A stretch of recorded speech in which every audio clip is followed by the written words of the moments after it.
Qué bueno tenerte hoy de nuevo aquí en Opio en las Nubes. Vamos a seguir con estas secuencias de orden didáctico, explicativo, muy argumentales, relacionadas con las realidades de lo que es hoy en día el neomarxismo. Yo escucho y leo en los documentos que aparecen en la prensa colombiana y distinguidos columnistas bogotanos, quienes hacen mención en relación a que el comunismo ya no existe, que con la desaparición del comunismo en Cuba, en Venezuela, realmente el comunismo en Venezuela, en Cuba no han desaparecido, tampoco ha desaparecido en Argentina, tampoco ha desaparecido en Perú, en Bolivia, sí que menos en Brasil, tampoco ha desaparecido en México. Más allá de esa falsa desaparición a la que están haciendo mención en este instante, he venido haciendo énfasis en lo que tiene relación con el neomarxismo, que es lo que también pudiéramos denominar la guerra cultural, y ante lo que di una muy interesante disertación hace aproximadamente 2 semanas. Precisamente hoy se va a tocar también ese tema, esa relación de lo que es hoy en día el neomarxismo y la teoría del decrecimiento.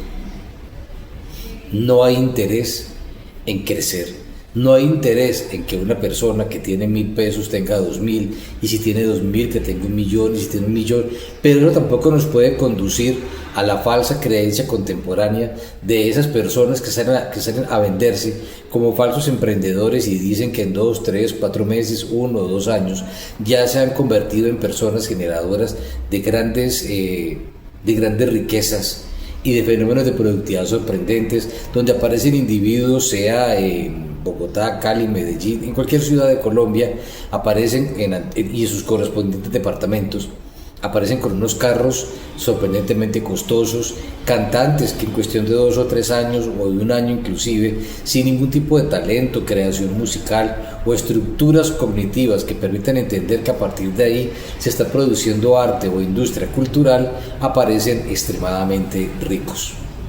Todo esto no deja de ser más que un solipsismo, todo esto no deja de ser más que otra mentira verdadera, otra mentira paranoica, otra asunción de conceptos que realmente nada tienen que ver con los procesos de emprendimiento.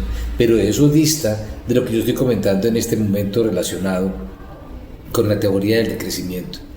Ya hay personas jóvenes en países como España quienes tienen hechas las cuentas y consideran que si logran tener un pequeño capital de unos 300 o 400.000 euros y lo ubican en un banco, en una financiera, para que les otorgue alguna rentabilidad, ya con eso, siendo gente joven, pueden tener una rentabilidad básica mínima para poder sobrevivir. Personas que en países como Francia, de 12 meses que tienen 1 año, concentran todo el trabajo exclusivamente en 4 meses. Pasados esos 4 meses se van simplemente a viajar, pero la gente creerá entonces que se van a viajar a Estados Unidos o a la misma Europa. No, normalmente se vienen para los países latinoamericanos, en donde pues obviamente 1 euro se vuelve 4.500 pesos, $1 se vuelve 3.500 pesos, en fin, donde la vida va a ser mucho más económica en todos los sentidos, y siempre van a ganar ¿a qué? Van a ganarle al cambio, sin ningún tipo de discusión. Así las cosas, la teoría del decrecimiento no solo conduce a una maximización de los recursos que tiene un individuo para también, cuando se llegue a un límite de determinado consumo, este límite de consumo tampoco afecte probabilísticamente la realidad en términos de que el medio ambiente, y metiendo también eso dentro de las economías circulares, pues no se va a ver afectado. Pero todo conduce hacia lo mismo, hacia el decrecimiento, hacia la no búsqueda de generación de riqueza, hacia la improductividad, hacia las personas que ni estudian ni trabajan, y también va a conducir a la aplicación del neomarxismo. Es prudente que personas ya mayores e inclusive de edades medias en Bogotá, que son grandes columnistas, que han sido dueños de medios editoriales importantes o que son catedráticos, entiendan que el comunismo no ha acabado, que no existe el chavismo, que no existe el petrismo, que no existe el castrismo. Lo que existe es una doctrina ideológica fuerte y profunda, y la sociedad contemporánea, por fuera de países como Colombia y en otras zonas del mundo sí está profundamente ideologizada, y existen escuelas que se dedican a la formación de los individuos en todos estos procesos ideológicos, filosóficos y teóricos. Al tenor del estudio de la teoría política está completamente claro que todo esto sí existe. Es como también importante aclarar que el capitalismo no se está acabando. Precisamente el comunismo marxista transita hacia el neomarxismo debido a que el marxismo financiero fracasó y quedó avasallado ante la realidad que le planteó el capitalismo. Sin embargo, crean el neomarxismo como una forma de construir nuevas mentes a partir de elementos como los que he venido mencionando en todos estos trayectos. Los objetivos del milenio, la educación primaria, la educación en bachillerato, la educación en la universidad, la desaparición de la religión, la desaparición de los principios y valores, la desaparición de los principios en la familia, la desaparición del principio de querer a la vida de manera mínima, de no querer que existan familias. Todos estos elementos nos van a conducir definitivamente a un entendimiento claro y definitivo, que es una nueva guerra la que se está viviendo ahora. Y si lo traemos ahora a Colombia, pues nos encontramos en que ninguno, pues obviamente el candidato de izquierda pues va a estar interesado en que se aplique lo que acabo de mencionar, pero los otros dos candidatos no hacen una mención clara, coherente y objetiva a lo que yo he venido mencionando.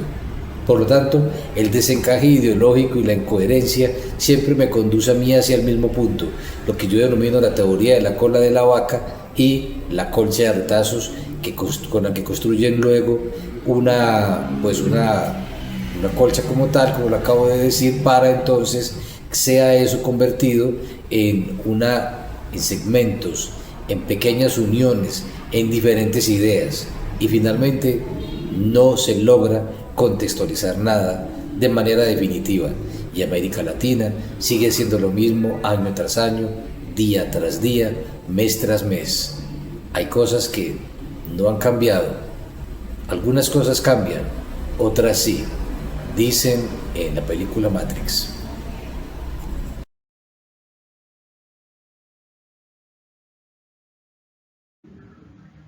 Es entonces posible hablar de una anatomía, de una transición para un país como Colombia y en general para América Latina, que nos conduzca hacia los contextos, hacia los modelos de crecimiento y neomarxismo. Veamos un breve análisis prospectivo y una prueba de estrés estructural.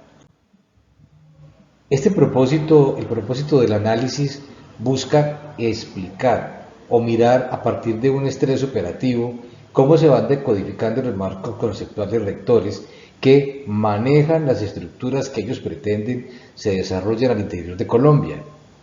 Es un aterrizaje de políticas y propuestas que las vamos a orientar hacia dónde, pues las vamos a orientar definitivamente hacia el entorno de nuestro país, hacia el entorno de Colombia. Aquí hay una evaluación de la viabilidad frente a actores en conflicto con dependencias fiscales y las economías ilegales. Es importante entender entonces que toda esta teoría del decrecimiento y todos estos procesos del neomarxismo, digamos que al estilo colombiano, también condujeron definitivamente a la inseguridad, la violencia y hacia una estructuración clara y definida de lo que es las economías o de lo que son las economías ilegales. La teoría del decrecimiento, como lo manifestaba yo hace unos minutos, pues entonces busca redefinir todos los procesos del metabolismo económico. Es una propuesta a gran escala en donde se implica reducir la producción y el consumo para alinearse con la capacidad de carga del planeta. En pocas palabras, ningún individuo puede maximizar, ningún individuo puede trasegar, ningún individuo puede trascender más allá de lo que la misma carga le permita poseer.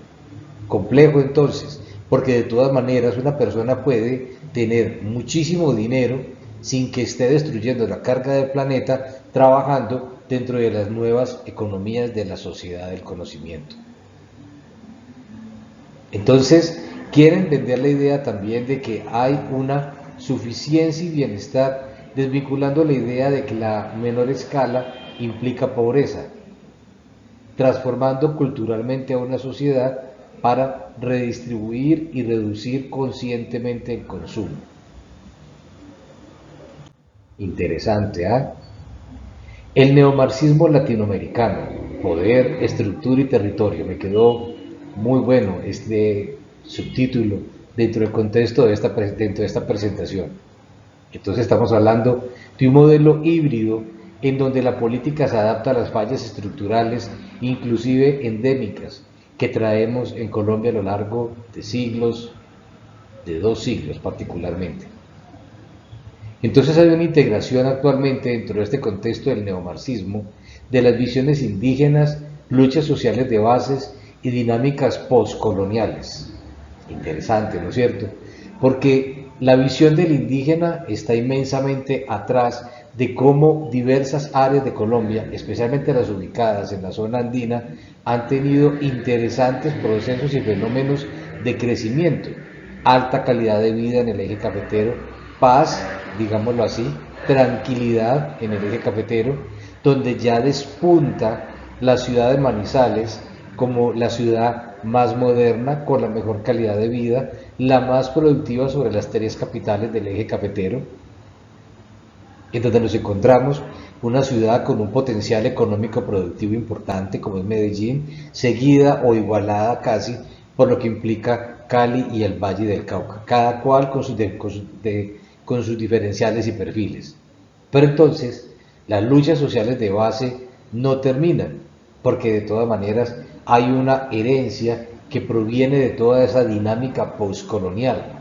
Entonces, aún seguimos ligados al hecho de que las tierras que estaban desde el año 1492 hasta la época todavía tienen una ligazón, tienen una unión, tienen un pegamento relacionado con todas estas otras culturas que fueron perdiendo todo ese proceso de ancestralidad. También hay que recordar que la Constitución de la República de Colombia dice claramente que el subsuelo es propiedad de la nación. El modelo neoliberal. Yo voy a ser claro aquí una vez más en mis exposiciones. Se puede revisar mi reel de videos de los últimos año 2024, año 2025. El neoliberalismo jamás ha existido en Colombia. Tampoco las teorías libertarias, el anarcocapitalismo, las libertades negativas, menos aún y tampoco se pueden asociar las ideas absurdas que plantean todas estas personas en América Latina, sin importar que es el presidente actual de Colombia o el actual presidente de México o el actual presidente de Brasil o el presidente de Uruguay. No importa. Hablan de fascismo. El fascismo nunca ha hecho presencia de facto en Colombia. Nunca ha existido. Ni siquiera fuentes confiables en términos bibliográficos me pueden asegurar a mí aquí que en Colombia ha existido ni siquiera el nazismo. En la época de la apertura económica de César Gaviria se pretendió hablar de que se estaba empezando a implementar un modelo neoliberal. Más bien fue una apertura económica basada en el comercio internacional de la época, la transición del café hacia otras ideas o formas de producir dinero en Colombia, cosa que en la actualidad no se observa por ningún lado. En Colombia hablar de inteligencia artificial es un absurdo, pero también es un absurdo, repito, hablar del neoliberalismo como una estructura que ha existido en nuestro país. Soy muy claro, jamás ha existido. La desigualdad histórica y el poder hegemónico. Es preferible hablar de la inequidad histórica, de la manera como se han negado las oportunidades, porque es real, para que otros grupos humanos puedan, sin que medie por ello el Estado, sin que medie por ello el subsidio, sin que medie por ello la distribución de lo que yo denominaría aquí miseria incluyente, para que esas personas autogestionándose y aprovechando los modelos de emprendimiento que tampoco existen en América Latina en la actualidad. Es un sofisma de distracción seguir diciendo que en Colombia existe el emprendimiento y que hay emprendedores, y menos aún que hay emprendedores capitalistas. Entonces, continúa la crítica, continúa la lucha de clases sociales, continúa todo, pero enmarcado dentro de la guerra cultural, como lo hablamos en el penúltimo video que publiqué. Entonces vamos encontrando las convergencias hacia un terreno común, hay una crítica profunda al capitalismo neoliberal y un cuestionamiento directo a la acumulación infinita de capital. Entonces el decrecimiento pretende respetar los límites biofísicos del planeta, pero el neomarxismo latinoamericano quiere desmantelar la desigualdad estructural y redistribuir el poder. Hay una urgencia de reducir la escala productiva y el metabolismo industrial, pero también hay una necesidad de industrialización y crecimiento económico para poder financiar la equidad social. Vamos a decir más bien que lo que quieren es desfinanciar a todo el modelo privado capitalista, tomando la plusvalía. ¿De dónde proviene la plusvalía? De la eficiencia, de la productividad. ¿De dónde? Eficiencia, productividad, hay un efecto de generación de riqueza, y ese efecto de generación de riqueza nos va a conducir progresivamente hacia el plusvalor, pero también están atacando ya el plusvalor con el objeto de llegar a la tasa Tobin. La tasa Tobin posteriormente se va a convertir en la renta ciudadana, en la renta que recibe cualquier ciudadano simplemente por el hecho de existir. Eso sí es verdaderamente generar desigualdad. Entonces, aquí radica la gran tensión. Quieren financiar una justicia social masiva, mientras a su vez quieren contraer la maquinaria económica que genera los recursos. Qué bien me salió eso. Entonces, vamos aterrizando en Colombia, donde hay una dependencia fiscal importante. Se sabe que casi el 88% de los ingresos de casi todas las ciudades de este país dependen de las transferencias directas de la nación para poder construir sus presupuestos. Eso quiere decir que la productividad en Colombia es paupérrima. Eso quiere decir que no hay emprendimiento, que no hay inversionistas, que está disvariado por completo el modelo. Entonces, para redistribuir el ingreso hay que acabar con la economía capitalista, y apoderarse entonces de todo ese plusvalor. Pero entonces, ¿en dónde se ha encontrado el gran fenómeno de consumo que por momentos le hace creer a la gente que está creciendo económicamente este país? En el tema de la presencia ilegal, las economías ilícitas fuertemente arraigadas en los territorios. Hay ciudades enteras ya en donde es marginal la presencia de la productividad capitalista, y todo se trasladó hacia una influencia nociva y poderosa del lavado de activos, hacia una tergiversación de lo que es la expresión emprendimiento, hacia las construcciones, los edificios.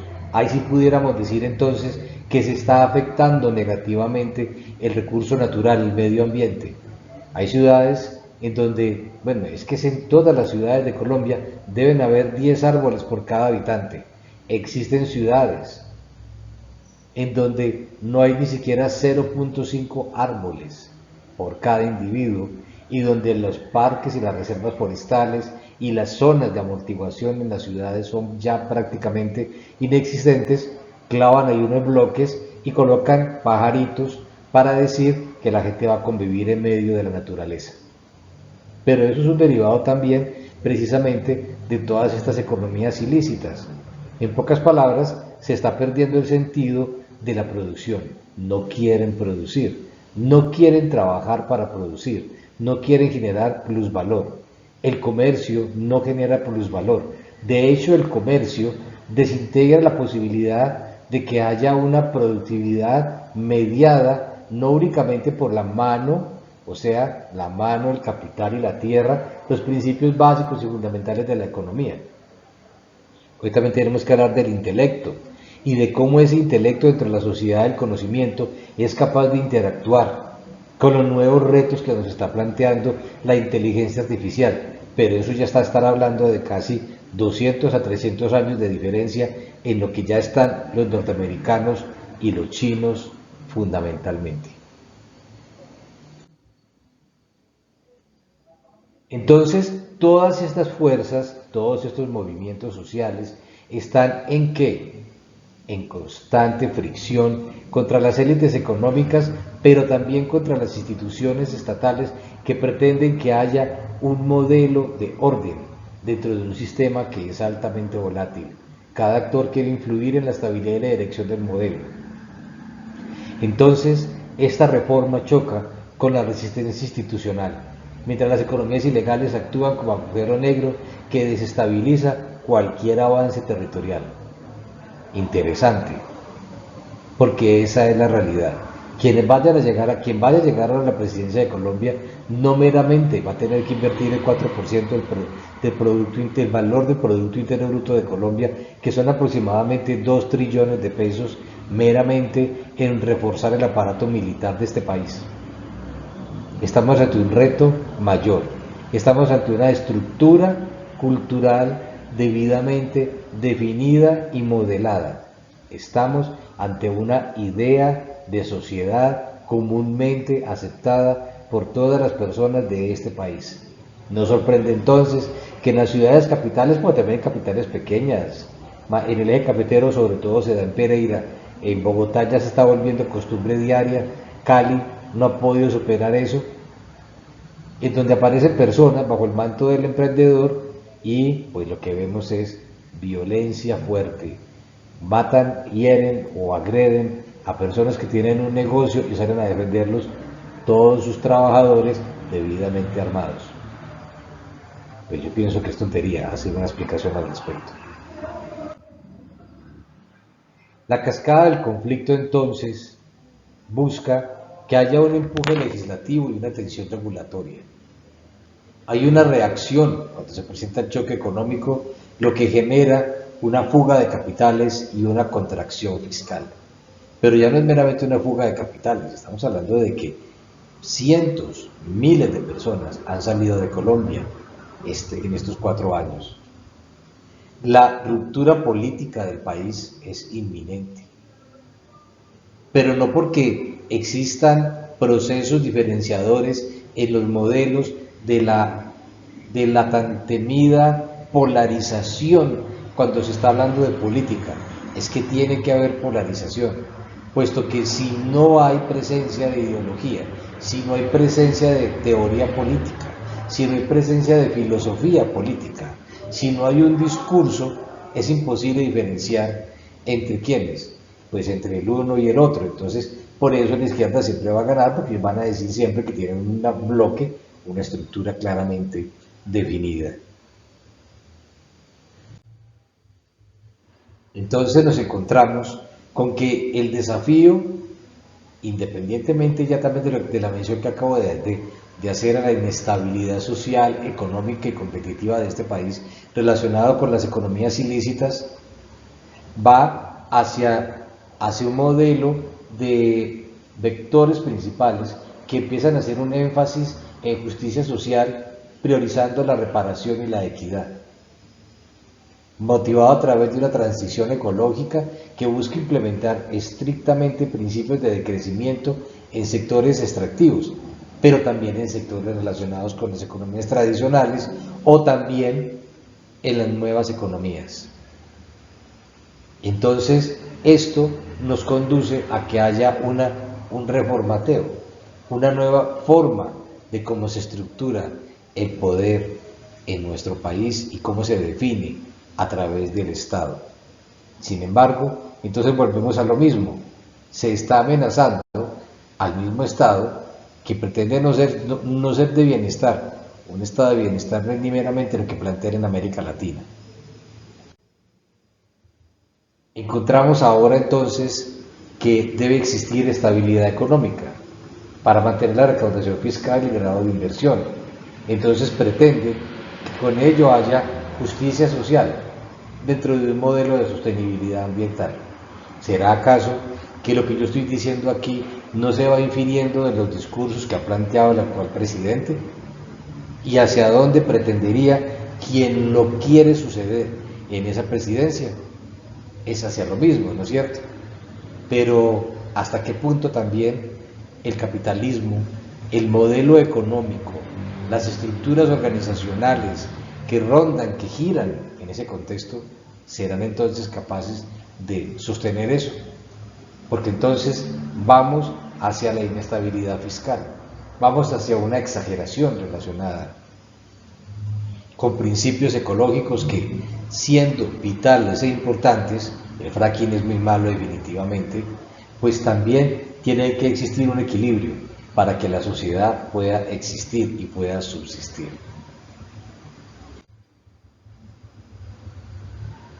Entonces este modelo nos lleva a una concepción híbrida, donde es imperativo mirar las fallas del capitalismo, en este caso extractivo, y las deudas históricas de la desigualdad en América Latina. Ojo, que este es el discurso que se está planteando ahora, pero entonces va contra una realidad estructural operativamente frágil, puesto que está comprometiendo la realidad tectónico, lo que está dentro de la Tierra, las capas, las fallas geológicas, todo aquello sobre lo que se sostiene, los cimientos. Entonces esto dependería de una capacidad casi utópica para equilibrar simultáneamente la justicia social, la estabilidad macroeconómica y la sostenibilidad ambiental. Entonces, lo que vemos es que se está proponiendo una mayor, incoherente e innecesaria cascada de conflictos, porque no logran, una vez más, cuando se salen de la idea ideológica, filosófica, conceptual y educativa del neomarxismo y las escuelas austriacas a las que hacíamos mención hace pues, 2 videos atrás, una vez más, toda la estructura y el modelo, digamos, macroeconómico entra en una complejidad importante. Recuerda suscribirte, recuerda compartir, recuerda darme un me gusta, hazlo. Esos me gusta son muy importantes para mis canales. Comparte, déjame tus comentarios. Me encanta que estés aquí y no pierdas nubes.